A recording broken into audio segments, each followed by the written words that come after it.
여러분 안녕하십니까? 7시 오늘 제주 한승훈입니다. 제2공항 예정지인 성산읍 주민 김경배 씨가 세종시 환경부 앞에서 다시 단식 농성에 들어갔습니다. 김 씨는 이 공항 전략 환경평가 협의를 진행하고 있는 환경부에 부동이나 재보완 요구를 촉구하고 있는데요. 앞서 김 씨는 이 공항 건설을 반대하며 2017년에 42일, 또 지난해에는 38일간 두 차례 단식 농성을 했고 건강이 위험한 상황까지 가기도 했습니다. 오는 19일까지 협의를 통해 환경부가 제2공항 전략 환경평가에 대해 어떤 결정을 내릴지가 김 씨의 단식을 비롯해 이 공항 갈등의 분수령이 될 것으로 보입니다. 자, 그럼 7시 오늘 제주에서 준비한 주요 뉴스부터 살펴보시겠습니다.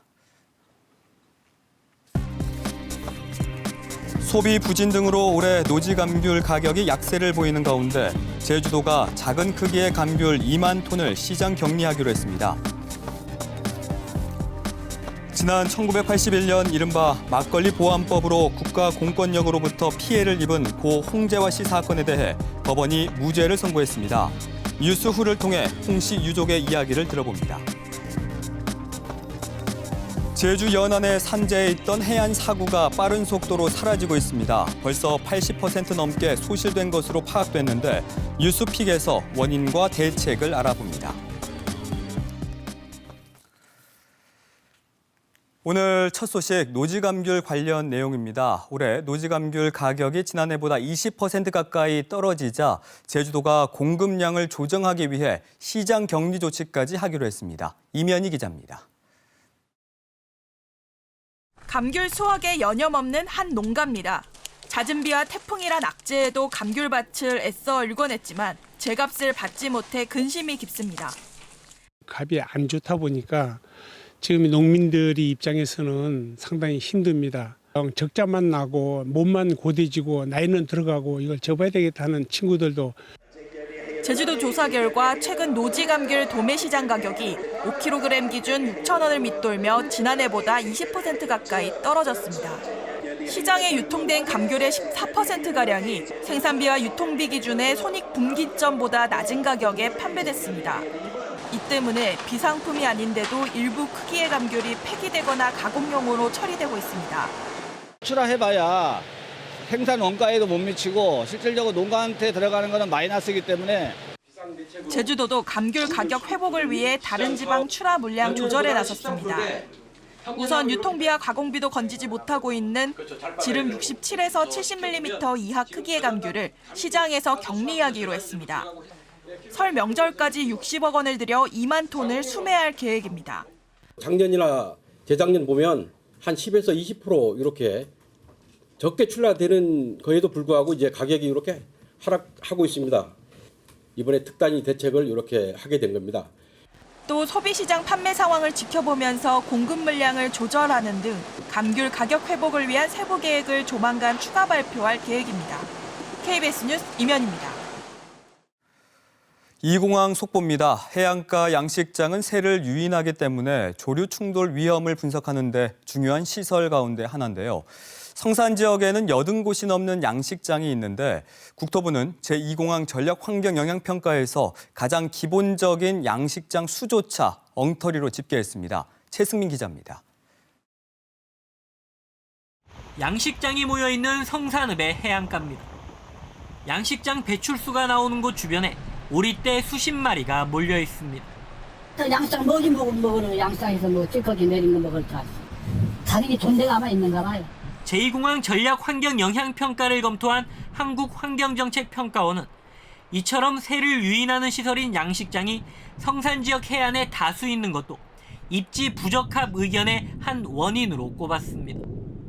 그만큼 구자와 성산 지역에는 양식장이 많은데 성산에만 육상 양식장이 80여 곳에 34만 제곱미터 면적에 걸쳐 있습니다. 하지만 국토부는 제2공항 전략 환경 영향평가를 하면서 이곳 성산읍 지역에 양식장이 단 2곳만 있는 것으로 집계했습니다. 제2공항 예정지로부터 반경 8km 안을 조사했는데 온평리와 신평리에 각각 한 곳씩만 있다는 겁니다. 온평리 지역 양식장만 23곳인데 왜 이런 집계가 나왔을까? 취재 결과 이는 양식장이 아닌 협동 양식 어업 면허로 확인됐습니다. 협동양식 어업면허는 마을어장보다 더 바깥쪽인 수심 10m 이상의 바다에서 어선이 조업하는 구역을 말합니다. 마을어장보다 먼 바다이기 때문에 물세를 유인하는 조류 충돌 위험과는 아무런 관련이 없습니다. 또 평가서에 적힌 신평리는 성산읍 신천리의 5기인 것으로 드러났습니다.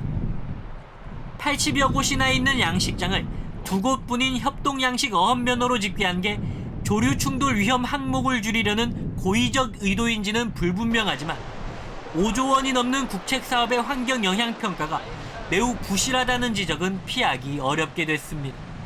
KBS 뉴스 최승민입니다. 만 18살이 되면 홀로 서기를 해야 하는 보육원이나 가정위탁 청소년들을 위한 자립생활관이 제주에 들어선다는 소식 전해드린 적이 있는데요. 이들을 위해 선뜻 자신의 집을 내어준 사람들도 있습니다. 나종훈 기자가 주인공들을 만났습니다. 청소년 가정위탁 보호 경험이 있는 김영희 씨. 홀로 서기에 나선 위탁 청소년들이 언제나 눈에 밟혔습니다. 내 아이를 돌보는 마음으로 연 700만 원의 임대료를 내고 덜컥 집을 빌린 이유입니다. 위탁 보호가 끝나 갓 성인이 된 학생 2명에게 무료로 집을 빌려주고 자립을 돕는 버팀목이 되기로 한 겁니다. 환경도 연약해지고 그러다 보면 직장도 제대로 못 들어가고 결혼 생각은 꿈도 못 꾼다고 하더라고요, 남자애들은. 그런 여러 얘기를 듣다 보면 내 아들 같은 거야, 내 딸 같고. 평소 청소년에게 관심이 많았던 양현숙 씨도 마찬가지입니다. 지난해부터 결혼 전 본인이 살던 원룸을 자립해야 하는 위탁 청소년을 위한 공간으로 제공했습니다. 돈 몇 푼의 임대 수입을 얻는 것보다 자신이 받는 기쁨이 더 크다는 게 나눔의 이유입니다. 그냥 임대 수익보다는 정말 이 공간이 필요한 친구들이 살면 그게 더 좋은 것 같았고, 그 돈이야 뭐 있어도 살고 없어도 살고. 제주에서 성인이 돼 홀로 서기에 나서는 위탁 청소년은 한 해 평균 30여 명. 이들이 나누는 따뜻한 마음이 사회의 차가운 비바람을 막아주는 우산이 되고 있습니다. KBS 뉴스 나종훈입니다.